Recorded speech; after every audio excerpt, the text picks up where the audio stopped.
Hello and welcome back. So I'm here in my workshop again. Today we're going to be mixing up some concrete from bags with a different mixture to what I usually use. I've previously been using pre-bag concrete and it was working out too expensive, so I'm going to make my own now. I'm going to see how that turns out. I'm not doing anything large, I don't really have time, so I'm going to pour a couple of greenmen today and hopefully we'll see what happens.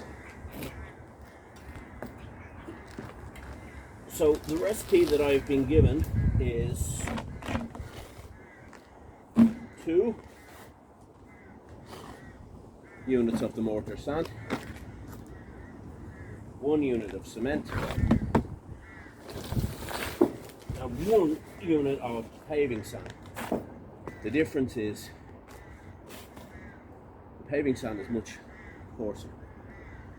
Now, they tell you to use gravel, but this has chunks in it that are from a couple of millimeters to about 4 or 5 millimeters. So I'm going to chance this and I'm going to see how it works out. It certainly looks okay. So, quite enough there. Now, I don't really measure anything. Scientifically, I'm more about the trial and error. And if something feels right, you'll see. I'm just going to do a bit of dry mix and mix it all the ingredients in together. And see what happens. Actually, there should be more. I have 1, 2, 3, 4, 5. I've got 5 greenman moulds here and I have a couple more in the shed. So I think what I have here should be enough for them. And this time of the year is not particularly warm, so I'm concerned about the setting time for the concrete. So I bought this,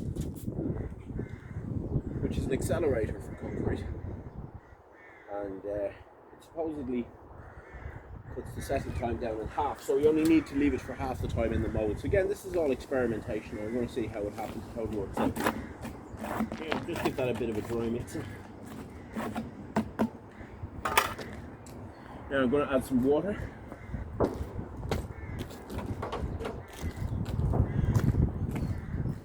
It's an old water cooler bottle that they were throwing out. I like to recycle, especially plastic. I don't think there's far too much of it being thrown out into the environment as it is. And this is a fine container, holds a lot of water. So we're going to give this a new life and see what occurs. We'll give this another mix.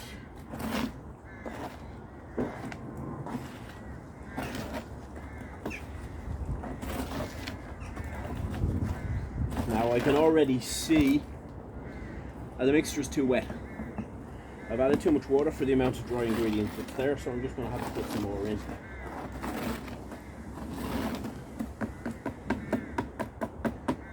I'm going to do the same again. 1,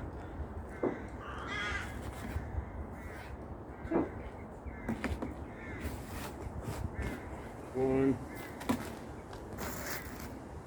and 1. Now that looks a little bit better. I'm going to get my trusty mixer out.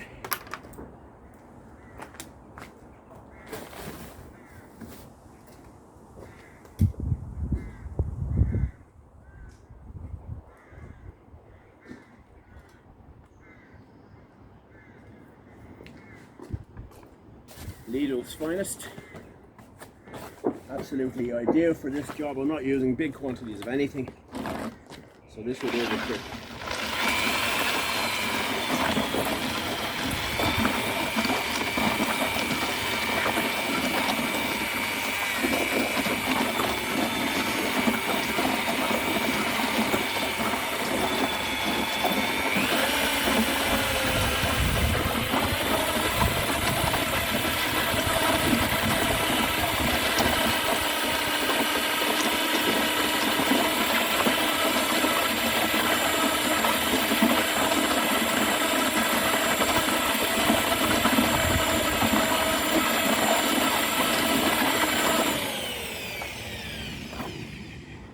Okay, so it's certainly mixed. As for the consistency, It looks okay. It's sort of like a runny porridge. Now, to my mind, that again is still a little bit too wet. I'm going to add some more ingredients into it, thicken it up a little bit. This is just based upon what I know from pouring concrete so far, be it premixed or this stuff. It needs to be. You don't want too much water in it, or it'll lose strength. So, thicken it up. Try again.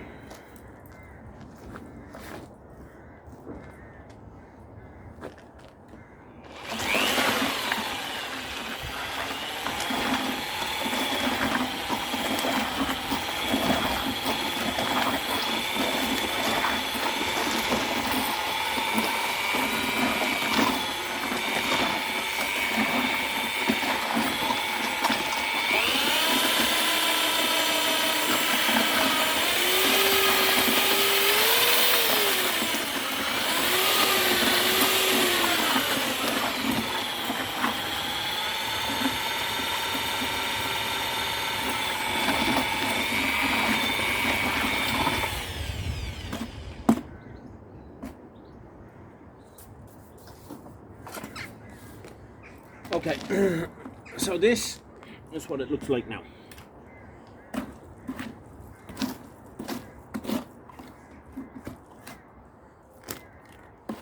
It's wet enough to be poured easily, but I reckon there's enough dry ingredients in there to harden quickly and also to give it some strength. So I'm going to put some of this here Evo set accelerator into it.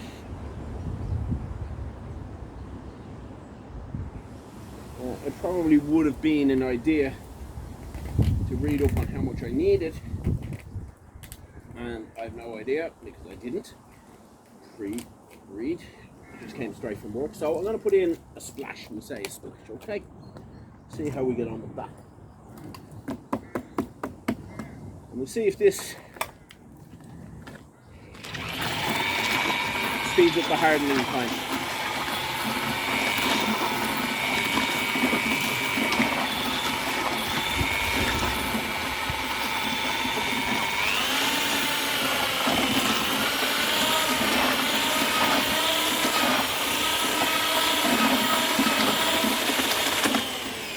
Okay, so that's certainly well mixed. Now,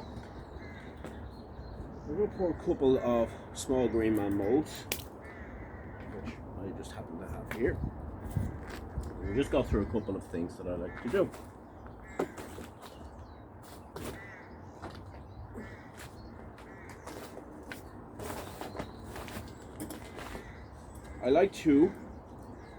These are latex molds, fiberglass mold. I like to spray the inside of them just with some water before I pour the concrete in.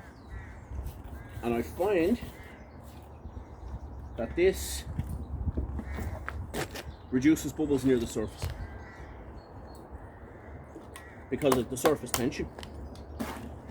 So the concrete is more likely to flow into the detail and less likely to form a bubble near the surface. Okay, so that's a good gullop of it in there. Now, I don't have a vibrating table,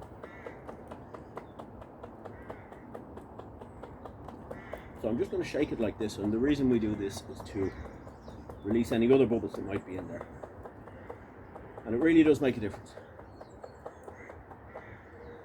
See, there's a few little bubbles coming to the surface, and we want them on this side of the cast and not that side. Okay.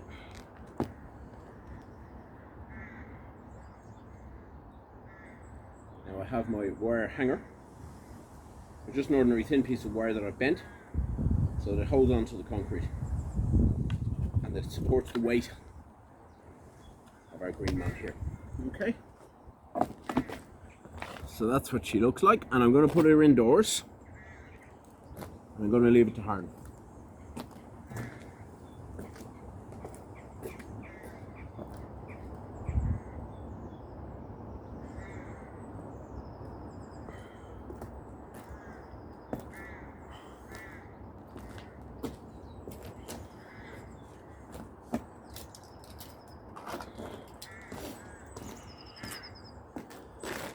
Okay, so we have the second greenman mould here, and it's quite a bit bigger than the other one.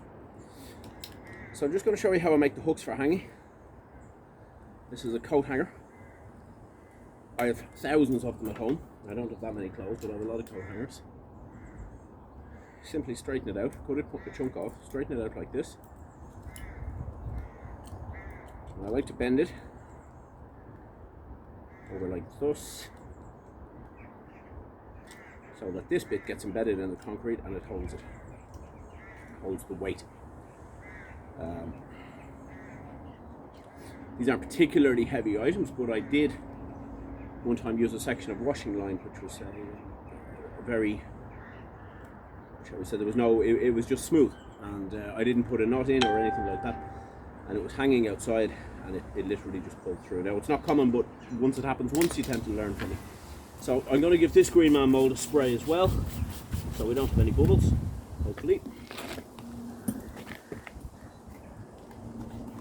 We'll put our hanger there for the moment. Now, give it another spray. And put the mud in, concrete. Put that in there. I'm going to try and wet the latex with it as much as possible so that it fills all the detail. I'm going to give it a little shake to eliminate any bubbles.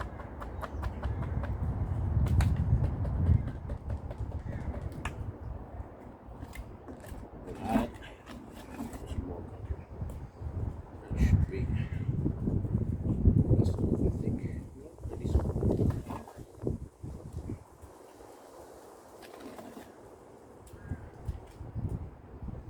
Now, so that's the mould is pretty much filled,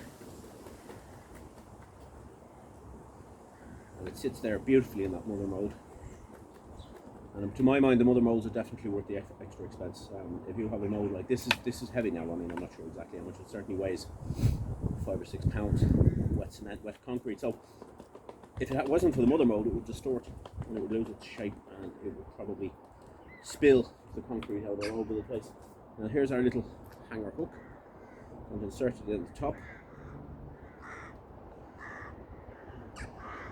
This is easy enough because I know the shape of this particular mould, but if you have one where it's not immediately apparent which is the head, which is the top and which is the bottom, it's a good idea to mark them up so you know where to put your hanger. Because you don't want to put the hanger in the bottom part because you're not going to be hanging upside down. It seems simple, but you learn these things through through making mistakes. Okay, so that's what she looks like now. Again, going to put it inside.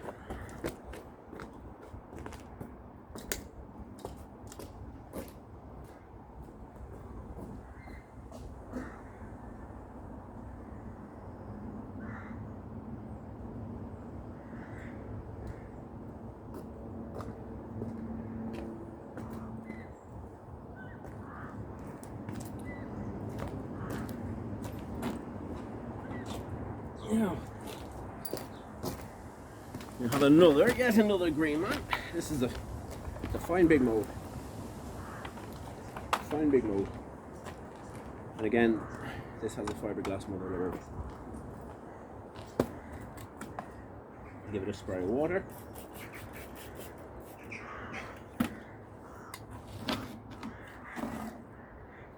Put in the first dollop.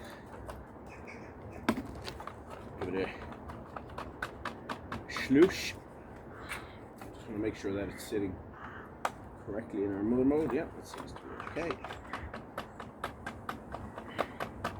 Because the face and the detail is on this bit, this is the important part.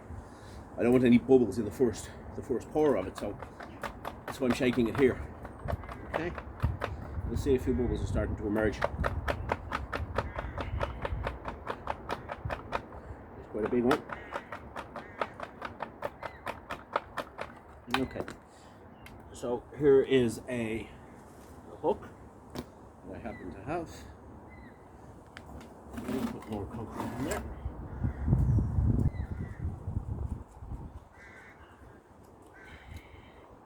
This green one has some the leaves point off almost like a star shape. So I want to get the concrete in there.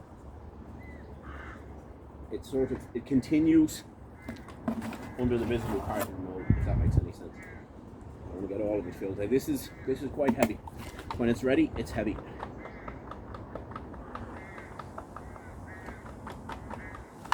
Now, so that looks pretty good. Our hanger is visible there, so I'm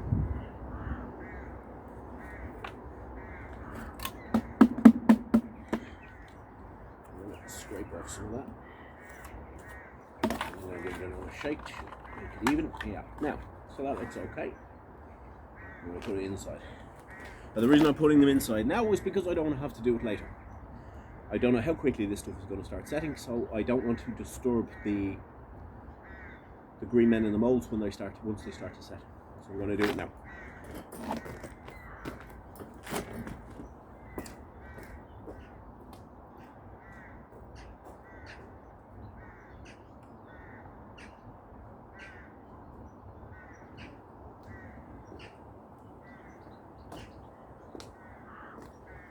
Okay. Yeah, when I figure out how to edit videos correctly now, you won't have to look at the side of me toing and froing.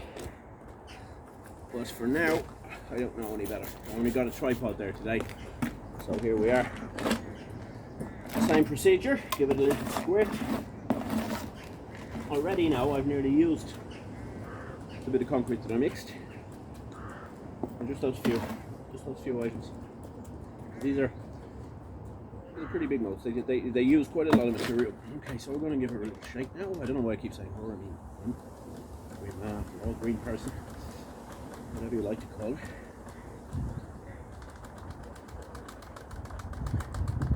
Couple of little bubbles.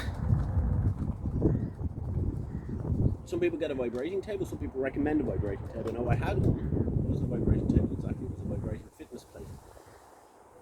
And I probably will get another one, but at the time I didn't really get as much value from it as was justified by the space it took up. That's just my opinion. I found that I could shake these things like that and it was just as effective. Now obviously if you're going to be doing more moulds, larger moulds, production line scale, you probably can't be doing this all by hand. Now I'm looking around for my little hook. I seem to have lost it. Right there. Always losing things. Put that down. I'm going to fashion another hook. Just get the coat hanger, snip it off away from you, just in case it flies off and hits you in the eye. That happened to me last week. So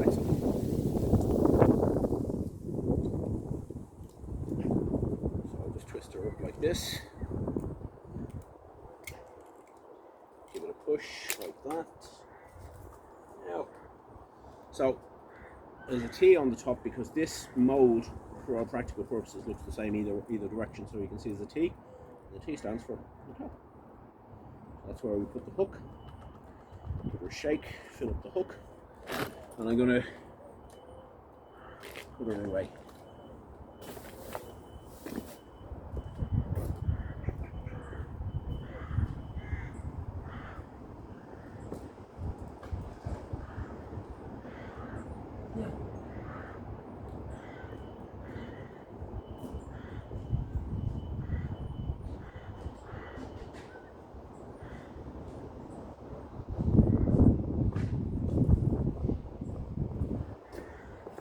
Okay, sorry about the delay. Right, so I found actually, I wasn't going to use this, but I will because I have it.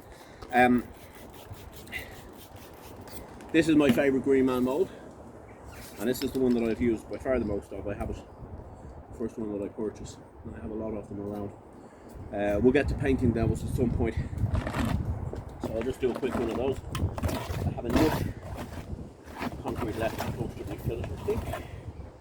Now this is quite a bit of what you might call shallow detail in it, like the detail isn't particularly deep, a couple of millimeters, so it's important that the concrete goes into those details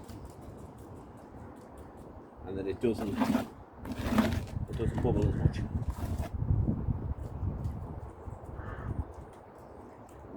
push that around like that. Give it a little shake. Get out yonder bubbles, if there are any. We don't want them. Let your bubbles and be gone. I think I have just enough to fill this mold. But actually, considering I didn't measure it, that's actually quite fortunate.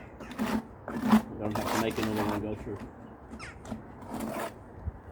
that again. Okay, so here we are. Give it a shake.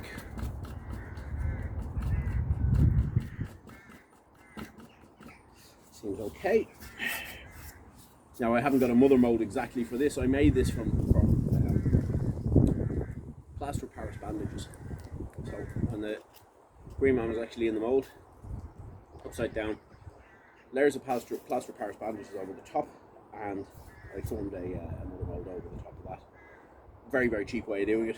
You don't have to bother with fiberglass or anything like that. It's not suitable for everything, but it is something that can be done quite cheaply, and you don't need to be particularly skilled. And then I got a bit of polystyrene box. I think it was from a TV or something like that. Again, I like to reuse packaging. It's fun as much as any environmental benefit it might have. I like to reuse things. I like to reuse bottles, cans, and coat hangers and stuff like that, you know. So there's our little hanger for the last green man. I'm going to put it in the top. The top I already know because I have it marked. Okay, so it might be maybe a little bit to seal the hook in place.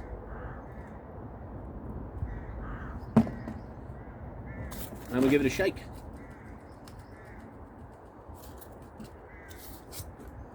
Okay, so there we are.